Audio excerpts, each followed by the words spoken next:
work and drives the pitiful few who survive into a new Stone Age. We join Noah, Adam and Eve, Atlantis, Mu and Olympus, and Jesus joins Osiris, Dahomey, Zeus, and Vishnu. In the first chapter of his book, Dr. Thomas paints a terrifying future. But how likely is it?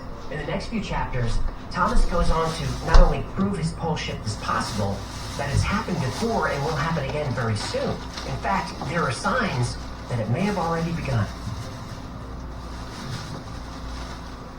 Every culture has a flood myth. Abrahamic religions have Noah's flood. The Mayans have the Huracan flood, where the word hurricane comes from. Ancient Hawaiians have the Nuku flood. The Sumerians wrote about a flood in Gilgamesh. Europe, Asia, Pacific Islanders, and native tribes from all over America, they all talk about a great flood that cleansed the earth so civilization could start again.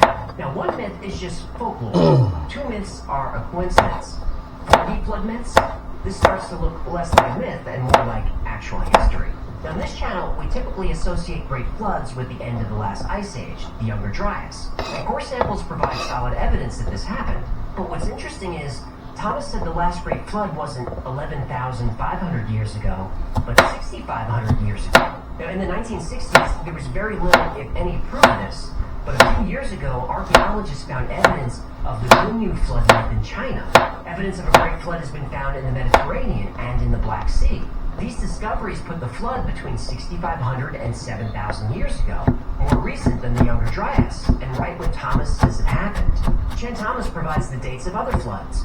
The Younger Dryas is about 11,500 years ago. Before that, a flood 18,500 years ago. And this is exactly the time when the Bering Land Bridge went underwater. Before that, 29,000 years ago, which was the end of the Wisconsin glacial period. And before that, 43,800 years ago. But global floods aren't controversial. We know they happened. What is controversial is the claim that advanced civilizations existed before each of the floods.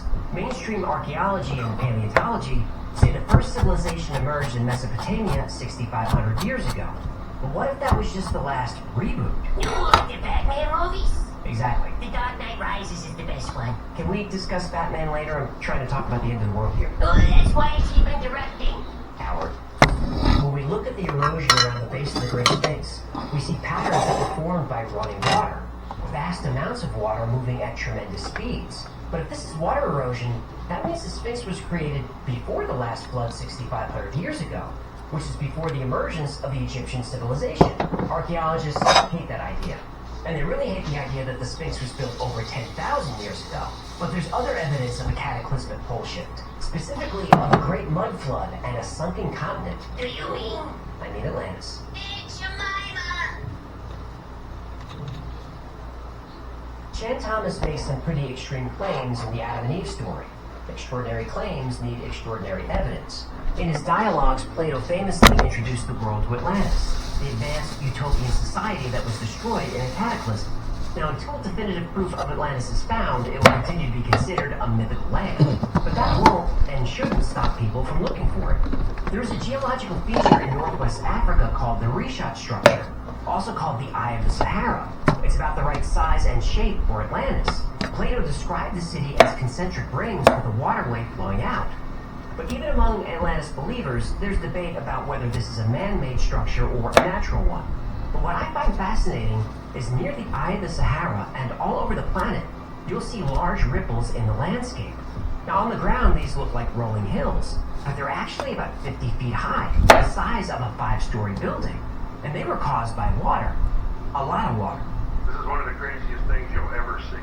These ripples, repeated ripples, in an area where there's nothing else like it. This is the fingerprints of the flood.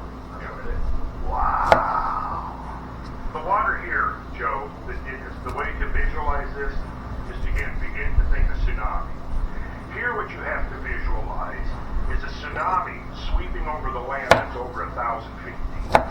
It is sweeping down over this land at probably 200 or 300 million cubic feet per second, which is an inconceivable amount of water. But Atlantis isn't the only place lost to this disaster. On the other side of the world, we have another lost continent. This is called the Land of Mu. Mu is described by Augustus Le Plongeon and later by James Churchward. both of whom translated very old texts from the Maya and India. Both of these cultures, on opposite sides of the world, describe a vast continent in the Pacific that reached Hawaii in the north, and as far south as Easter Island, and as far west that it almost reached the islands of Japan. James Bramwell and William Scott Elliott, both proponents of this theory, claim the continent was destroyed in a cataclysm 11,500 years ago. There's that date again. The Yonaguni Monument off the coast of Japan is said to be the underwater ruins of Mu. Nam Madol in Micronesia is considered to be the southern part of Mu. The site is full of structures made of enormous logs of volcanic rock. Nobody knows who built this or how, but their society was advanced. Just recently, LiDAR imaging from the air shows that at one time, Nam Madol had an artificial irrigation system that could bring fresh water to residents all over the area. The eastern part of Mu is Easter Island, and there could be evidence of a cataclysm there. On Easter Island are the Moai statues, and you've seen these. It's lots of heads, about 1,000 actually. And most people don't realize that these statues have bodies buried deep underground. So there are two options. One, whoever built the statues first dug holes, then buried 30-foot tall, 80-ton statues up to their necks, then filled in the holes. Or two, the statues were completely above ground, but at some point were buried by something. And look at Easter Island. It's a tiny island in the middle of nowhere. At one point, 12,000 people lived there. Where did they come from? Mainstream anthropology says that people from Polynesia took a canoe out thousands of miles in the middle of the Pacific and hoped for the best. But if the continent of Mu was real, then they could have just walked there.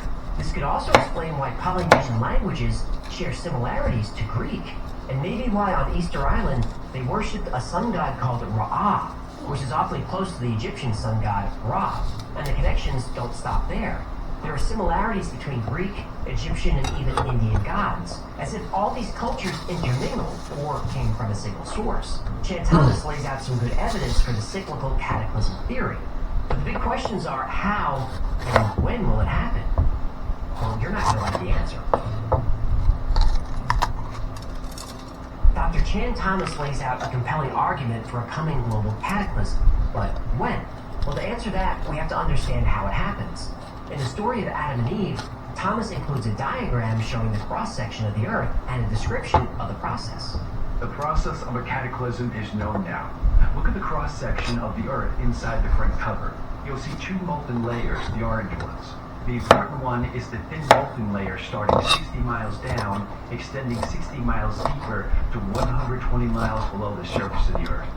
The thick, deep molten layer starting 1,800 miles down at the bottom of the mantle and extending 1,300 miles deeper is the outer core. Seismology has proven these two orange layers to be molten, and they are white hot, over 2,500 degrees Fahrenheit. But Dr. Thomas was able to predict seismic activity all over the world. Inside the Earth, the electrical and magnetic structure of the interior makes the layers act as if they were near solid. As long as the magnetic and electrical structure of the Earth maintains its orderliness, it keeps rotating on axis in a normal manner. Every few thousand years, the magnetic and electrical orderliness in the shallow molten layer is disorganized, to the extent that the shallow molten layer is allowed to act as a free liquid, which then serves as a lubricant for the ice caps to pull the shell around the Earth's interior so as to have the ice caps shift about 90 degrees into the torrid zone. When this event occurs, the layer beneath the Earth's crust turns from solid to liquid. Then the land masses can slide around freely, and the weight of the ice caps then yanks the Earth off axis. In 1/4 to 1/2 a day, the geographic poles move to the torrid zone, and all hell lets loose. But it's an understatement. The atmosphere and the Earth's oceans don't shift with the shell. They just keep on rotating west to east, and at the equator, that speed is about 1,037 miles per hour. So while the shell shifts with the poles going to the equator, the winds and oceans continue eastward, blowing and flooding across the Earth at supersonic speeds, inundating continents with water miles deep, destroying everything with which man has ever dealt, including himself. That's a summary of the process. Oh, when is all this supposed to happen? I need time to get a steel-reinforced bow. Well, Chan Thomas updated his prediction in 1993 and said the shift would happen in 7 years, around the year 2000. He mentioned that Nostradamus and Edgar Cayce made the same prediction. Yeah, but that's over 20 years ago. Which means we're due. We're due. There's a lot more to the Adam and Eve story, but those are the bullet points. And if you want to read the entire book, there are links below. So, should we panic? Well, let's address a few items in the book and see how they compare with known science. But first, let's clear up a few things. I told the story based on what's in the book and in the articles and videos floating around the web. The videos aren't completely accurate. First, you'll hear that Chan Thomas is a made-up name. Because the subject matter was so explosive, he wrote the book under a pseudonym. Well, this isn't true. Dr. Chan Thomas was a real person. Chan is a nickname. His full name was Dr. Chauncey Powers Thomas. He was born in Missouri in 1920 and passed away in 1998. He was married and had children and grandchildren. He was an electrical engineer and he did work for McDonnell Douglas. He even appeared as a UFO expert in a documentary in the 90s, and he was on Johnny Carson on April 7th, 1965, with Ava Gabor. Well, there's no point in this story that I think we end up with Johnny Carson and Ava Gabor. Dr. Thomas wrote a few books, some about the coming cataclysm. He wrote about ESP, UFOs. He wrote one book on how to teach yourself natural childbirth. Wait, what does he know about childbirth? Now, I'm not a biologist, but I don't think Ben... Don't go there. Another thing you'll hear is that the book was originally 284 pages, but the CIA only released 57 of those pages. Not true? Nah, the original book was 57 pages. If you look at the table of contents, the conclusion begins on page 45. Now, some people will say the CIA is withholding documents because pages are missing, like page 8, page 18, page 20, and a few others. They're missing because they're the opposite sides of title pages. In the original book, you're